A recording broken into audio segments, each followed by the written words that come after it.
नमस्कार, आपण बघत आहात उमेश 24 चॅनल. अमरावतीमधून एक धक्कादायक घटना समोर आली आहे. अमरावती शहरातील सायन्स कोर मैदानावर भरलेल्या अमरावती उत्सव मेळ्यात एका पार्टनरची हत्या झाल्याने मोठी खळबळ उडाली आहे. दारूच्या नशेत झालेल्या वादातून चाकू हल्ला झाल्याची माहिती समोर आली आहे. या घटनेत पश्चिम बंगालमधील अभिजित सुकुमार कर वय वर्ष 53 यांचा उपचार दरम्यान मृत्यू झाला. सिटी कोतवाली पोलिसांनी दिलेल्या माहितीनुसार आरोपी अजीज खान युसुफ खान वय वर्ष 38 राहणार रतनगड हा दारूच्या नशेत मेळ्यात जेवण करत होता. यावेळी त्यांचा सुकुमार कर यांच्यासोबत वाद झाला. वाद वाढल्यानंतर आरोपीने जवळील भाजी कापण्याच्या चाकूने सुकुमार कर यांच्या कमरेवर वार केल्याचा आरोप केला. घटनेनंतर जखमी अवस्थेत त्यांना खासगी रुग्णालयात दाखल करण्यात आले, मात्र अति रक्तस्राव झाल्याने 8 मे रोजी रात्री त्यांचा मृत्यू झाला. या प्रकरणी सिटी कोतवाली पोलिसांनी आरोपी अजीज खान याला ताब्यात घेत खुनाचा गुन्हा दाखल केला आहे. दरम्यान घटनेची माहिती मिळताच बजरंग दल, हिंदू समाज, हिंदू संघटना पदाधिकाऱ्यांनी मेला मैदानावर धाव घेत घोषणाबाजी केली. या घटनेत आणखी आरोपीचा सहभाग असल्याचा आरोप करत कठोर कारवाईची मागणी करण्यात आली. परिस्थिती तणावपूर्ण होण्याची शक्यता लक्षात घेत असताना पोलिसांनी मेला परिसरात कडेकोट बंदोबस्त तैनात केला आहे. सायन्स कोर मैदान कोतवाली बुलढाण्याच्या हद्दीमध्ये अनफेर मेला लागलेला आहे. त्या ठिकाणी आरोपी अजीज खान युसुफ खान आणि त्याचा भाऊ आणि मयत जो आहेत ते पार्टनरशिपमध्ये ते मेला लावतात दरवर्षी.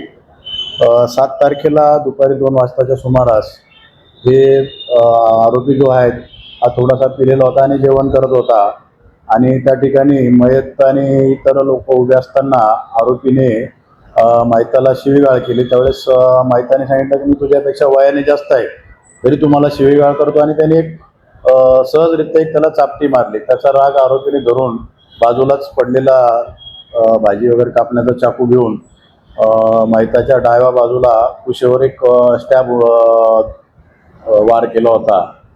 त्यानंतर त्या लोकांनी त्याच्या आरोपीच्या भावाने आणि त्याच्या सहकार्याने त्याला समोरच सायन्स कोर मैदानासमोर सुयश हॉस्पिटल या ठिकाणी उपचाराकरता दाखल केलं होतं आणि त्या हॉस्पिटलमध्ये त्याचा उपचार चालू असताना तो मयत झालेला आहे. आपण ज्यावेळेस ही गुन्ह्याची माहिती मिळाली त्यावेळेस प्रायमा पेशी त्याच्यावर आपण IPC जुना IPC प्रमाणे 307 प्रमाणे त्याचा जीवे ठार मारण्याचा प्रयत्न म्हणून आरोपी विरुद्ध गुन्हा दाखल करून आरोपी लगेच ताब्यात घेतला होता, अटक केला होता. परंतु जखमीचा काल उपचार दरम्यान मृत्यू झाला आहे. त्याचा कलम वाढ केलेली आहे आणि आरोपी आपल्या पोलीस कस्टडीत आहे. जय श्री राम। मैं संगम गुप्ता, बजरंग दल एक छोटा सा कार्यकर्ता। जैसा कि आप सभी को पता है, अभी हाल ही में अमरावती उत्सव मेला, जिसे हम जिहादी खूनी मेला कहेंगे, वहाँ पर एक जरा सी बात को लेकर, एक छोटे से व्यवहार को लेकर जिहादी मानसिकता वालों ने एक हमारे हिंदू भाई की हत्या कर दी है, जो कि काफ़ी दुर्भाग्य कहूँगा मैं।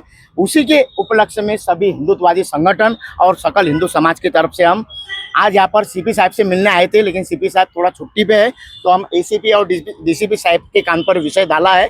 उन्होंने हमें आग्रहित किया है कि पूरी कार्रवाई करेंगे और उस परिवार को हम न्याय देंगे। जिला अध्यक्ष विश्व हिंदू परिषद अमरावती। आज वो परिवार के साथ में जो घटना हुई, अमरावती उत्सव मेला नहीं बोला जाएगा, उसको जिहादी मेला बोला जाएगा। उस परिवार को न्याय मिलना चाहिए, इसलिए हम यहाँ आए। उस परिवार की ये मांग है कि वो अभी अंतिम संस्कार के लिए वो परिवार गया हुआ है, 2 दिन के बाद वापस अमरावती आने वाला है। उस परिवार की ये मांग है कि एक आरोपी नहीं है, उसके अंदर 5 आरोपी है और 5 की गिरफ्तारियां होना चाहिए और उस परिवार को न्याय मिलना चाहिए, ये उनका विषय है। और हम उसके लिए 2 दिन के बाद और वापस वो परिवार के साथ में CP साहब से और DCP साहब से मिलेंगे कि उस परिवार को न्याय मिले। हमारी इच्छा यही है कि यहाँ पर कोई भी आए शकुन से व्यापार कर सके, अमरावती का नाम बदनाम नहीं होना चाहिए कि अमरावती में व्यापार करने जाना बोले तो मौत को दावत देना, ये विषय ये पूरे हिंदुस्तान में संदेशा नहीं जाना चाहिए, ये हमारी गुजारिश है। अशाच घडामोडीसाठी बघत राहा उमेश 24 चॅनल।